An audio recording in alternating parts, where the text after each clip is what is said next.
I wanna be a producer with a hit show on Broadway. I wanna be a producer. Hello, Producer's Perspective podcast listeners. I am Ken Davenport. Folks, we're at the end of Spring Awakening month here on the podcast. But we save the best for last. Just don't tell Duncan, Stephen, Michael, or Spencer that I said that. Now, few notes about today's podcast. It's being recorded in multiple ways to make sure it's actually the most accessible podcast possible. If you're listening to the podcast through your normal channels, then the voice you hear when I ask DJ a question will be the voice of Dylan, who is DJ's sign language interpreter for today. We will also have a transcript of the podcast available on my blog. Literally, as you're listening, you can go there and download it to read it if you'd like. And also, if you're watching this on the video, which we've included on this blog, you're probably wondering what happened to me as I've gotten glasses and my hair color is much lighter. This is Dylan, who is the sign language interpreter for the day, and this is me over here. Hi, everybody. And this is my new friend and the artistic director of Deaf West Theater, our guest for today, DJ Kurs. Welcome, DJ. Hello, everyone. Thank you so much for being here today. Can you tell me a little bit about how Deaf West got started? Deaf West was founded about 25 years ago by Ed Waterstreet, who comes from the National Theater of the Deaf. And he moved to Los Angeles and realized that there was no theater companies in the Los Angeles area. So he wanted to give theater to the deaf community and deaf audiences in Southern California. And there's about 1 million deaf people in Southern California that he wanted to bring the theater to. So with a group of friends, he started producing shows. And we've been in LA for the past 25 years. In 1999, we had the idea of doing a sign language musical, which was not the first sign language musical, I might add. But in my opinion, it was the first one that was done well. And tell me a little bit about the National Theater for the Deaf. When did that begin? That was founded in 1969 by both hearing and deaf individuals at the O'Neill Center. And for about 10 or 15 years, they got federal funding, which allowed them to have a national tour, and also to be featured on national TV, and had a full company with the best actors in our community. And that generation started disappearing slowly. And it's actually a very hard moment for our community right now. Last year, Phyllis Freilich passed away. She was a big part of National Theater of the Deaf and Deaf West Theater. She was the original Sarah in Children of a Lesser God. It's really sad to see that generation slowly passing away. And we're really concerned about the next generation of actors and artists. But I would consider you a part of that next generation. Fingers crossed. How do you interpret that? Well, you are still early on in your position as the artistic director, correct? Yeah, hopefully. And hopefully it'll continue. When did you join as the artistic director? I became the artistic director almost 3 years ago. And what were you doing before that? I was the ASL master. For Deaf West? Yes, and different productions. I was in different periodic productions as an ASL master. And before that, I was in film production and film development. And I saw what Deaf West did with Big River. And so I said, hey, Ed, I want to be a part of this. So ASL Master is something that I've only just learned, and I'm sure the listeners and also the viewers out there may not know what that is. Can you tell us what an ASL Master is? So sign language is completely different and separate from English. So when we start a production, the first thing we do is have a team of ASL masters work together with actors and make translations from English into American Sign Language. And we want to preserve every nuance and every intention that the writers had, preserve that in American Sign Language, because you cannot do word-for-word translations. It has to be natural, and it has to come from the heart. And you have to make it feel natural, and that's a very long process. And we really spend a lot of time going through that. And that's what separates Deaf West from other theater productions. So it really is like a translator for a foreign language production into English. Like a translator would translate Molière or... For some foreign language productions, you have some translations on the page. So you can actually make direct translations, but we have to work with our actors and the translations. We have to figure out their range, see what they can do and what they can't do. For example, hearing actors who are part of Deaf West productions, we have to teach them American Sign Language. Some of them pick it up very quickly, and some don't. And that's the team's responsibility to work with them and make sure that they're at a level where they're understood by deaf audience members. And what does it take to become an ASL master? I'm asking maybe for this guy right here, maybe if he studies up. That's a really good question. Linda Bove, who was one of the ASL masters in Spring Awakening,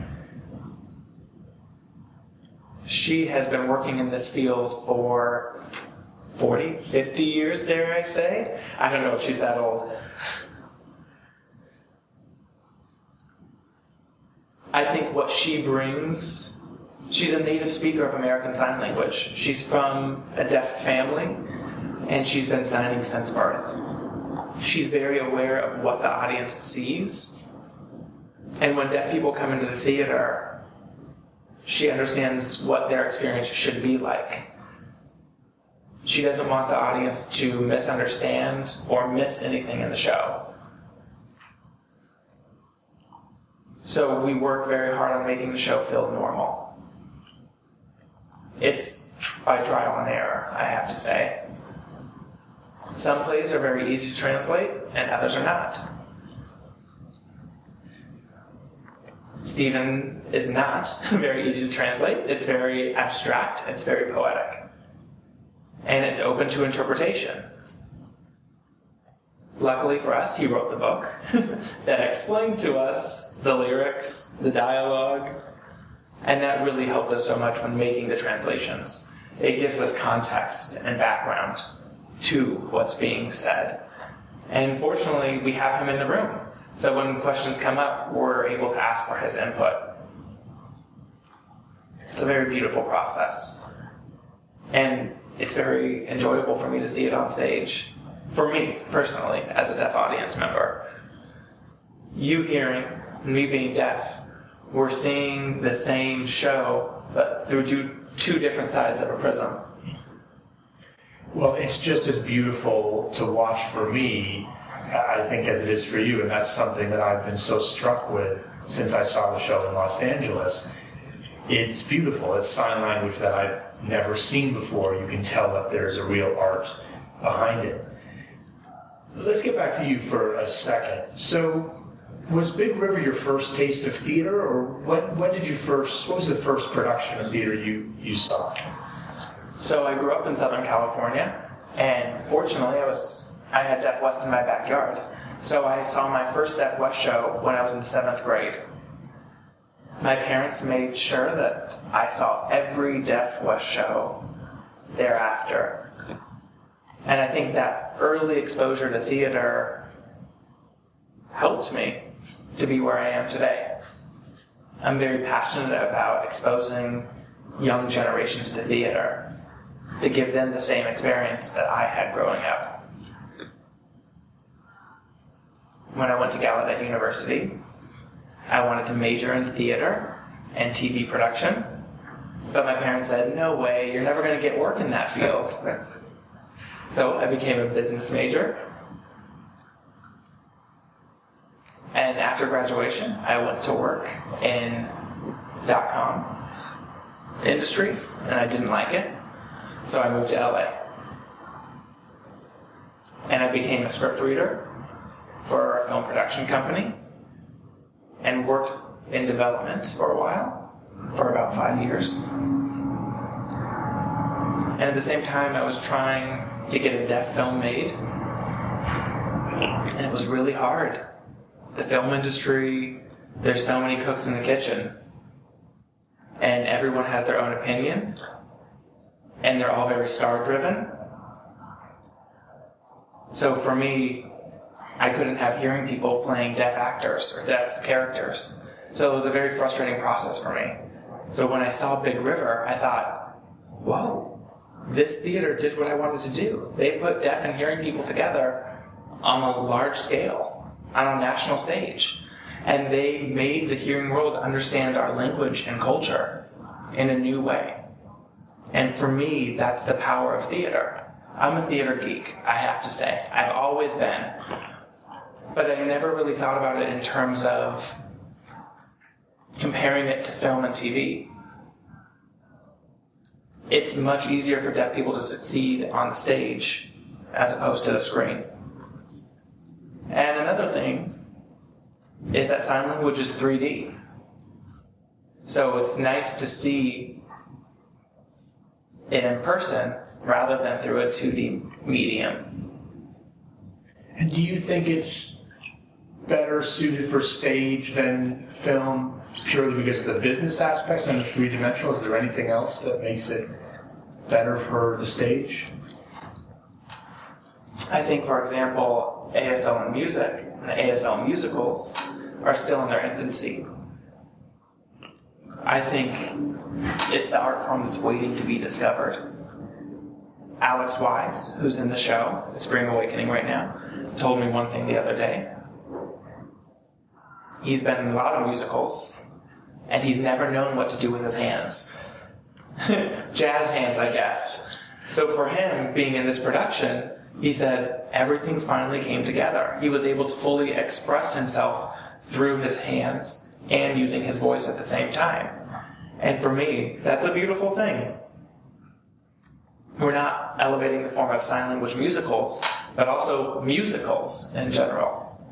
What I love about your story about how you found the theater is it's very much like mine.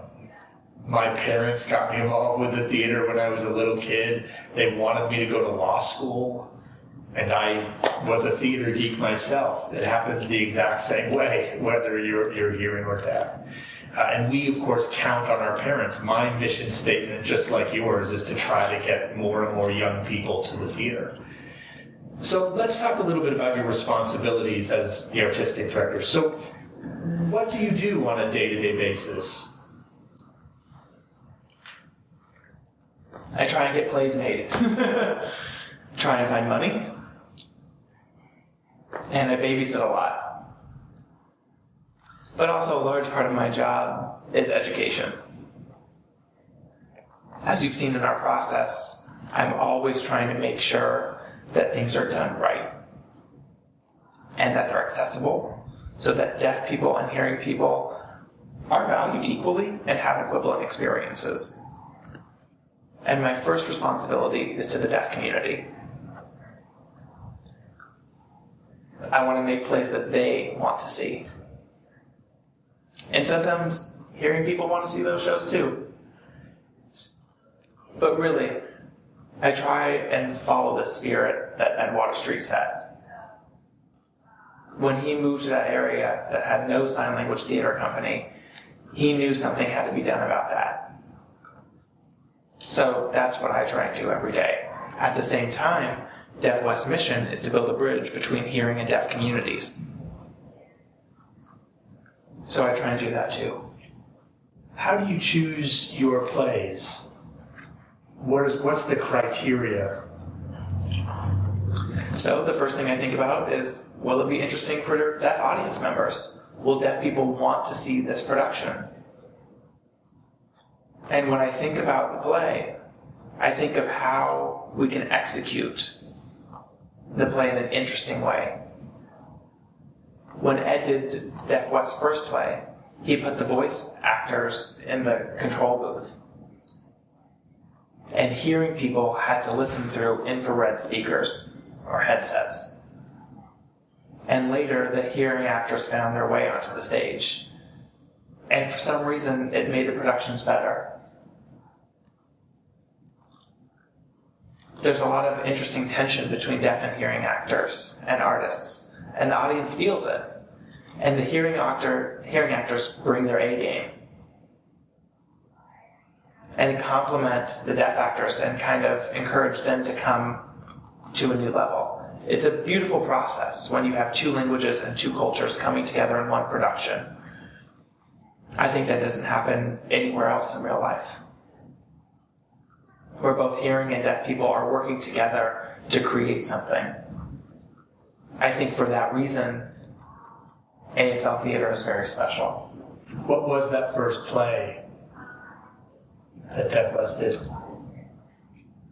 Gin Game. Which is on Broadway again this season. Are you going to go? Of course. Yeah, I love those guys. The second show was One Flew Over the Cuckoo's Nest. And all the patients were deaf. And the nurses and the staff were hearing. And I remember seeing that show. And I thought, I got it. I got it. It's just like real life. For me, that was a very powerful moment.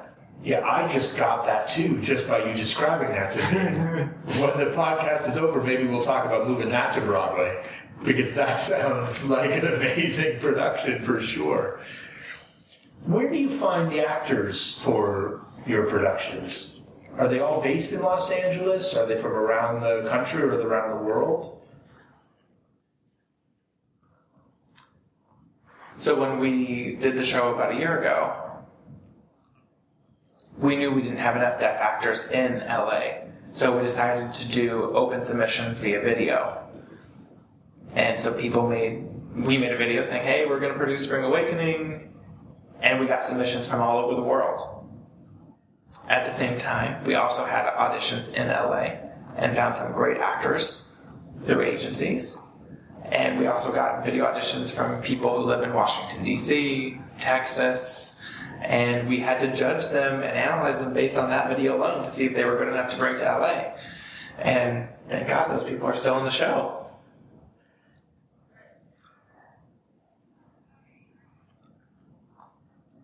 We did not have any problems finding hearing actors, and we usually don't.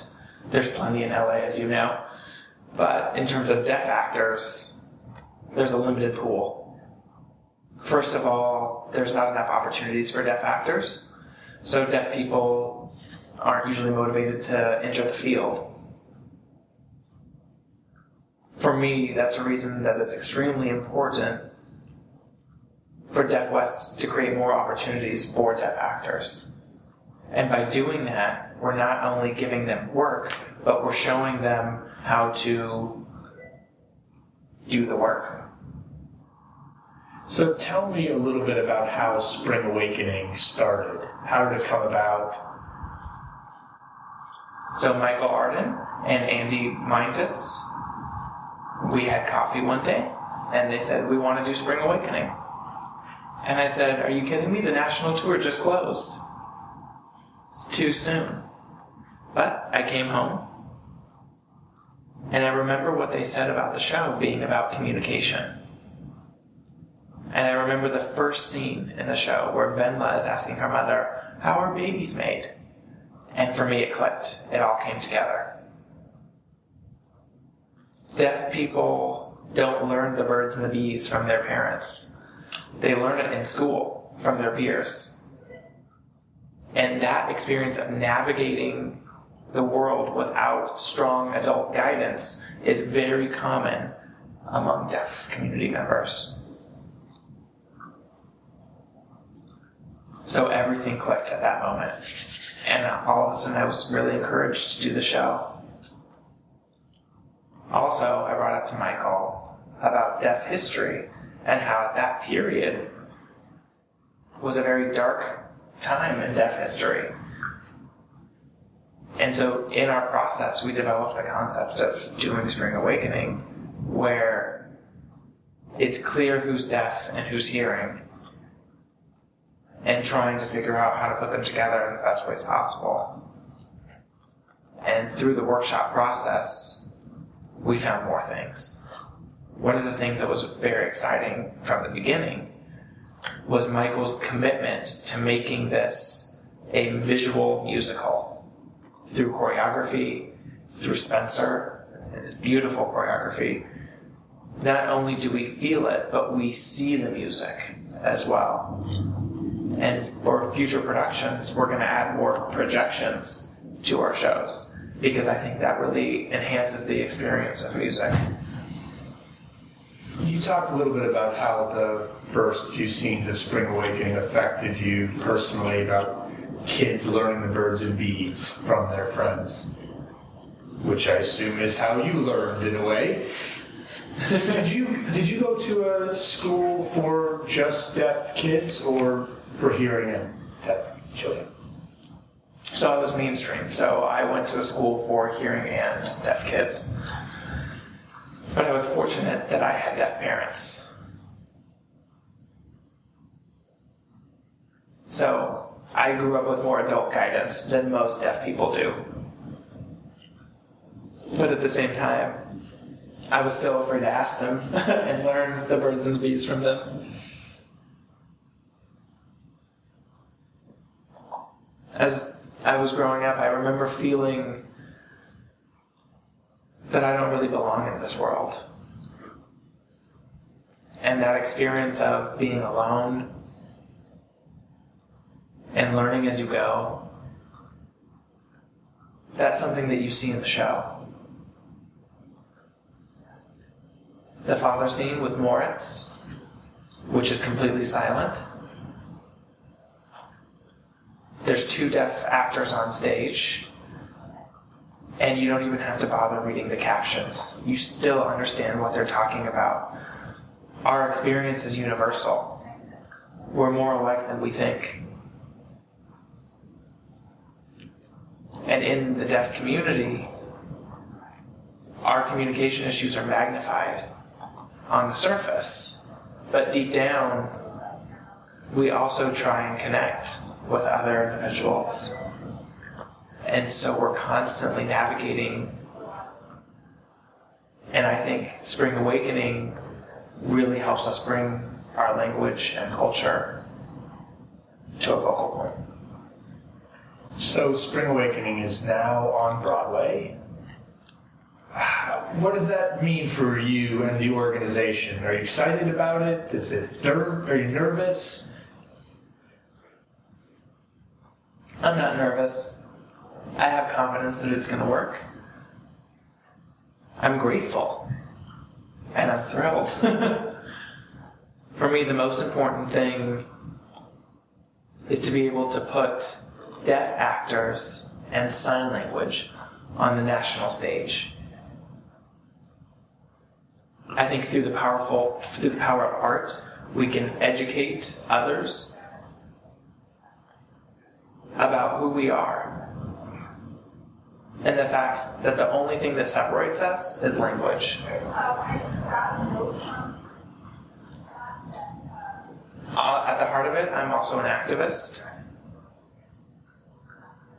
And I'm thrilled that so many more people will see this beautiful production and learn more about us.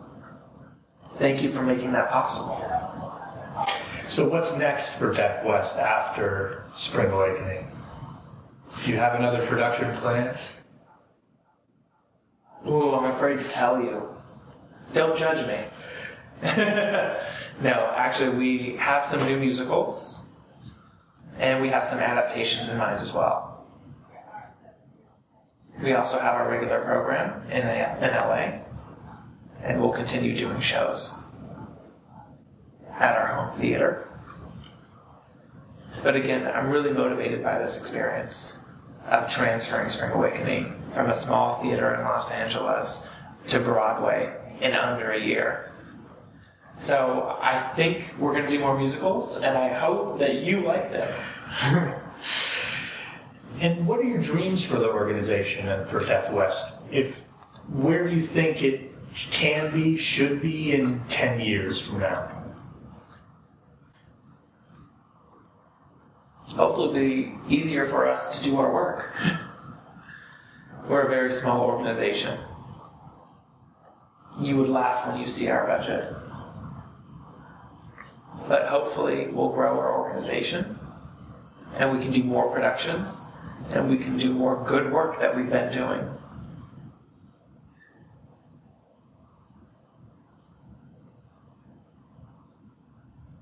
And artistically, we hope to find new boundaries. For me, it's important that we do something new and fresh each time. We don't want to do the same formula over and over again. With each production, you have to make it worth it. And that's very important to us as an organization. Where is your theater in Los Angeles? Do you have your own space? We move around. We rent different spaces throughout the LA area. Do you want your own space? I don't know. We used to have our own space. But for me, it's also nice to be able to introduce our theater, to different areas in LA. The modern audience wants a new experience. And I think today people like going to something new, not something familiar.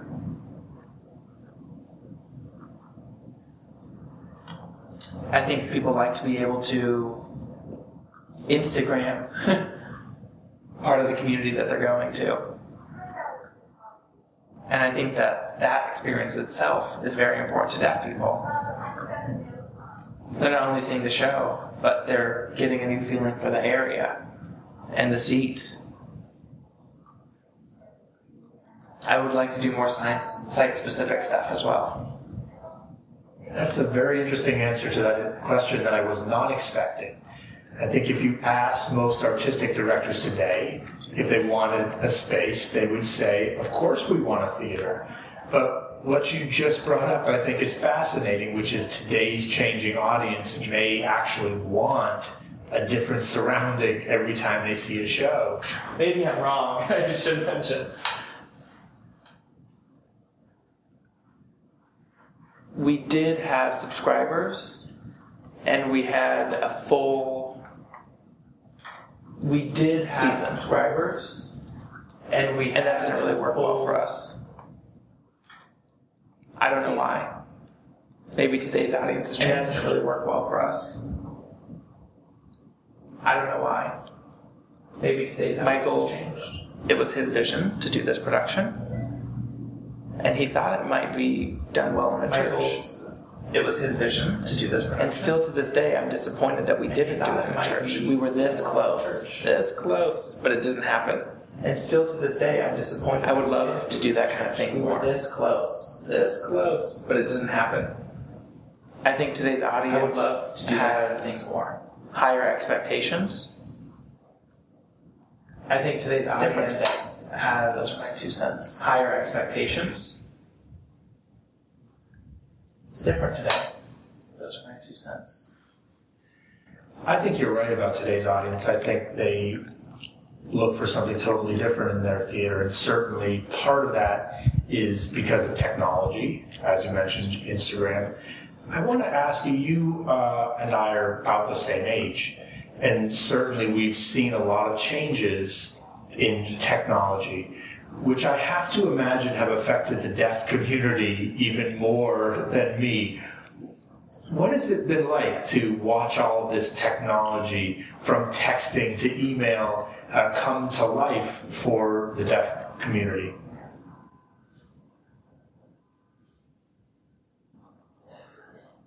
I think technology has benefited the deaf community in tremendous ways. Me especially.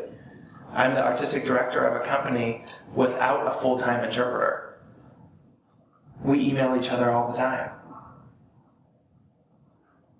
And it's nice that people prefer email over the phone for me. that's really a blessing. And for the deaf community, they're able to stay in touch through Facebook, Instagram, emojis even. English isn't our first language. So we're communicating through images, through video. It's a really exciting time. At the same time, I can't help but miss the good old days when we had deaf clubs, when people put together shows. We had a very strong tradition of theater in deaf clubs that we don't anymore. And your parents are deaf. They often, my parents will say, when we were kids, we had to walk through snow, and they obviously had a very different experience growing up. Did they admire the technology now as well, or did they also look back? And no, I don't think you're going to find any deaf people who miss not having captions, who miss the days of not having video relay service. I think deaf people are on the first wave of technology. We're always finding new technology and putting it to use right away. I don't think deaf people have the nostalgic feelings about the good old days, except for the community aspect. Deaf people used to get together every week in deaf clubs all throughout the country. Now we're lucky if we see each other once a year. You have kids? 2, in fact. And how old are they? 5 and 2. Do you think they'll want to pursue a life in the theater? Any interest? Probably. I don't know. I'm trying to prevent it to the best of my abilities. That was my next question. I don't want them to repeat my mistakes.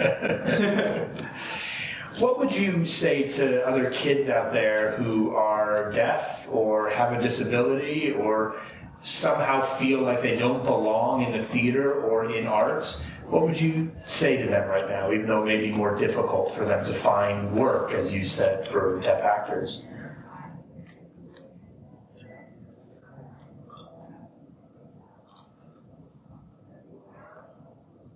I don't have a clear 2-bit line for you, but I have my own mission, to be honest with you. And I will always tell them that theater is a wonderful way to put our advantages to use. We've grown up communicating with the hearing world, and we've developed ways via technology to get things across to them. Could be a hand wave. It could be sleep. We're natural actors right from the start. And so I think we have an advantage over hearing actors. At least until the jobs start coming in. But I'd say that there's hope for them. And that I hope to create more work for them. Too much of our history, we have been denied our own language. You still find teachers and parents who are trying to make their children speak at the expense of education. And I think that's really behind what I do every day. I want to live in a world where sign language is embraced by everyone. I'm not saying that we can't teach deaf people how to speak, but we should have both options. It's like a salad bar. You get what you want. I'm so thankful that you said that the deaf are natural actors, because that's something I've witnessed as I've grown to come to know so many of you, especially the ASL masters, who I've been transfixed as I watch not only their hands and their bodies, but their faces are so expressive. And something I noticed specifically, of course, in our actors like Sandra and Daniel, who I can't take my eyes off, even though they're not speaking at all. It's so true. I just had to point that out about you being natural actors. And some of the most expressive that I've ever actually come across. I wish they could teach some of the hearing actors I know how to be so expressive. Okay, so last question. This is a question that I ask everyone on my podcast. I call it my genie question. I want you to imagine that the genie from Aladdin down the street, let me knock some wood that were only half as successful as that genie in Aladdin. I want you to imagine that that genie comes to you and says, DJ, you've done incredible work for Deaf West Theater and for the deaf community. And I want to thank you for that by granting you one wish. I want you to imagine and look, as you've been now working in the Broadway community now for several months over this summer, and I'm sure there are many things that drive you crazy or keep you up at night, and you think, gosh, I wish this could be different.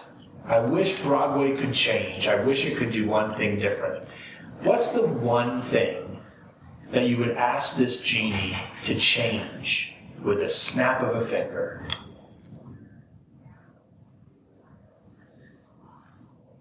First thing that comes to mind is I wish there would be more Michael Ardens. Truly, people who understand that sign language is not a decoration. It's an integral part of the art form. And understand and know what's possible. I hope to find more collaborators like Michael. I hope to work with Michael for a long time. But also I hope to see more people like him who are able to see through the whole picture and the whole process and really understand the potential of what we're doing. It's been a really wonderful experience working with him. That's my wish. Well, thank you so much for being here today, DJ. I'm so honored to be producing your production of Spring Awakening on Broadway. Obviously, I hope it's a huge success for all of our very courageous investors who are taking this ride with us. And I hope it's a success for all the actors and artists like Michael, who have done so much and are working so hard for so little. But to be honest, I hope it's even more of a success for you and for Deaf West, because the work that you're doing there is so admirable, and a spotlight really does need to be shined on your organization. You've done an incredible job, and you're only in your third year. Imagine what you're going to do over the next 30. Thank you, all of you, for listening, for reading, and for watching.